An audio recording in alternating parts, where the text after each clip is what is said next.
Anak perempuan itu bisa saja makan dengan mulutnya, tetapi ibunya memasukkan selang ke perutnya, menyuntikkan makanan langsung ke tubuhnya, mencukur kepalanya setiap hari, lalu mengeluarkan cermin dan memujinya sebagai gadis tercantik di dunia. Dia bisa berjalan di tanah, tetapi dia harus ditahan di kursi roda dan memakai ventilator untuk tidur di malam hari. Sang ibu juga menceritakan kepada para tetangga bahwa putrinya menderita epilepsi, alergi dan penyakit lainnya, sehingga menarik simpati para tetangga. Apa alasan gadis yang sangat sehat berpura-pura menderita berbagai penyakit? Pada hari ini, ibunya membawanya ke mall, dan putrinya melihat kalung mahal itu sekilas. Sang ibu melihat sekeliling dan menemukan bahwa tidak ada yang memperhatikannya, jadi dengan bantuan putrinya, dia dengan terampil memasukkan kalung itu ke dalam sakunya. Jelas, ini bukan pertama kalinya mereka melakukannya. Tetapi ketika ibu melihat ke atas, dia menemukan bahwa tetangga kebetulan melihat apa yang mereka lakukan. Dia panik dan dengan cepat mendorong putrinya keluar dari mall. Kembali ke rumah, semakin dia memikirkannya, semakin gelisah dia, takut tindakannya akan terungkap, dan dia dan putrinya akan didiskriminasi oleh orang lain di masa depan, dan hidup akan menjadi semakin sulit. Melihat pikiran ibunya, putri mengusulkan untuk mengundang tetangga untuk makan malam besok. Ibu merenung lama, jadi dia setuju. Keesokan harinya, keluarganya penuh dengan teman-teman. Pada malam hari, sang ibu hendak menjelaskan kepada tetangga, tetapi dipermalukan oleh tetangga. Pada saat ini,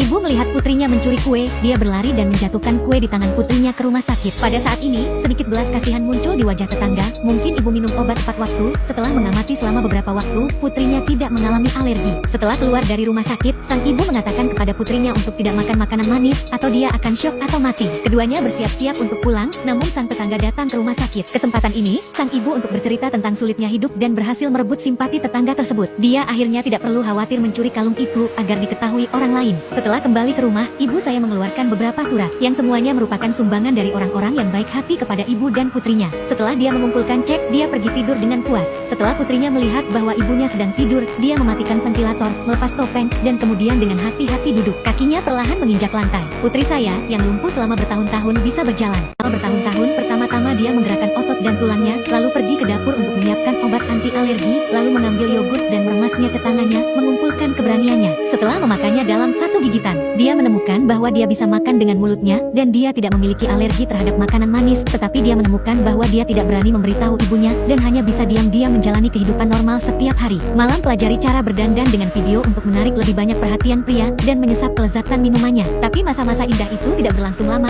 dan giginya mulai bermasalah. Ibunya membawanya ke rumah sakit dengan cepat. Setelah pemeriksaan yang cermat, dokter menemukan bahwa putrinya dapat makan dengan normal, dan dia tidak memerlukan kateter untuk menyuntikkan makanan cair sama sekali. Pada saat ini, sang ibu panik dan setelah berdebat dengan dokter, dia dengan cepat membawa putrinya keluar dari rumah sakit. Pada saat ini, sang ibu menerima surat dari organisasi amal, mengundang orang yang lemah dan sakit-sakitan seperti putrinya untuk berpartisipasi dalam program anak-anak tahunan, dan akan ada bonus besar ketika dia tiba. Di sisi lain, dokter di sini menjadi curiga dengan ibu, melihat catatan medis putrinya. Dia merasa bahwa ibu itu melecehkan putrinya, jadi dia menghubungi pusat perlindungan anak dan meminta untuk mengirim seseorang untuk menyelidiki. Tanpa diduga, sang ibu secara tidak sengaja menemukan staf yang datang untuk menyelidiki, jadi dia dengan cepat mendorong putrinya ke kamar mandi, lalu mengambil beberapa obat tidur untuk putrinya, membuka pintu untuk berurusan dengan pihak lain, dan dengan sengaja menunda waktu. Ketika staf ingin berbicara dengan putrinya sendirian, efek obat sudah mulai terasa, dan staf tidak meminta apapun yang berharga, dan masalah selesai. Sang ibu buru-buru menutup pintu, menyadari bahaya yang akan segera terjadi. Kejam, dia membawa putrinya ke rumah sakit untuk pemeriksaan, tetapi putrinya mengetahui dari mulut dokter bahwa ibunya akan mencabut semua giginya. Anak perempuan itu meminta ibunya untuk melepaskannya, tetapi ibu itu menggelengkan kepalanya dan diam-diam senang. Beberapa jam kemudian, putrinya terbangun oleh rasa sakit. Dia duduk di kursi roda dan datang ke cermin. Melihat mulutnya yang bengkak, dia meneteskan air mata kesakitan, sementara ibunya melemparkan syal sutra. Mereka menari dengan riang di depan putri mereka. Ternyata pesta penghargaan yang diundang oleh badan amal itu akan segera tiba. Pada saat ini, putrinya dengan marah menarik keluar kateter di tubuhnya, mengatakan bahwa ibunya telah merusak wajahnya yang cantik dan tidak mau berpartisipasi dalam pesta penghargaan.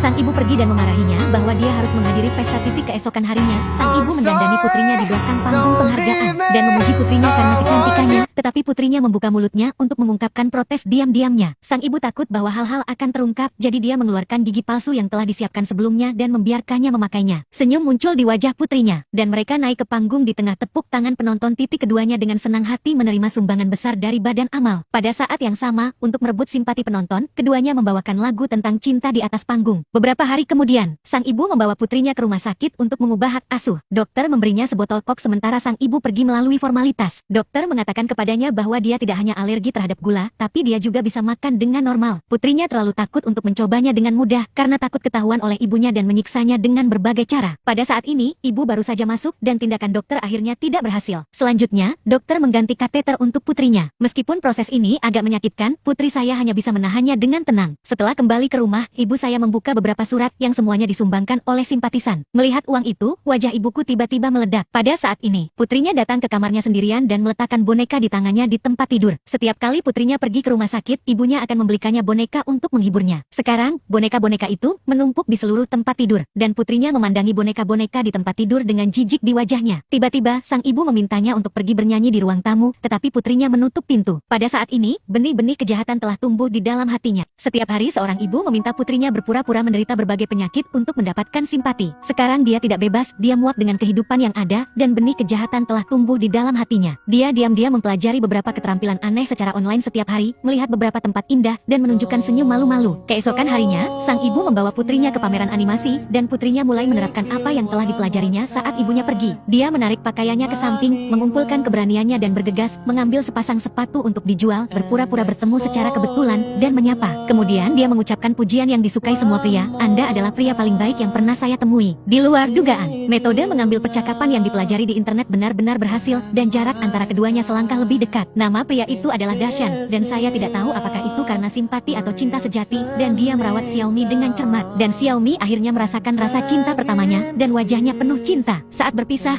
kedua belah pihak meninggalkan informasi kontak mereka. Pada malam hari, ketika ibunya sedang tidur, dia diam-diam menggunakan komputer untuk mendaftarkan akun sosial. Ketika memilih tanggal lahir, dia ragu-ragu, tidak tahu apakah dia lahir pada tahun 1995 atau 1993. Jadi, dia membolak-balik ransel ibunya dan menemukan kartu asuransi kesehatannya yang mengatakan tanggal lahirnya adalah 1991. Bagaimanapun dia berusia 19 tahun. Xiaomi tercengang. Dia berdiri di depan tempat tidur ibunya dan menatap ibunya yang sedang tidur, bertanya-tanya mengapa dia terus membohongi dirinya sendiri bahwa dia baru berusia 15 tahun. Belakangan, sebuah ide berani muncul di hatinya. Ia menemukan dompet ibunya mencuri sejumlah uang dan memanfaatkan kesempatan ibunya memintanya untuk membeli teh manis dan membeli ponsel tanpa ibunya. Malam itu, Xiaomi menggunakan ponselnya untuk masuk ke akun sosial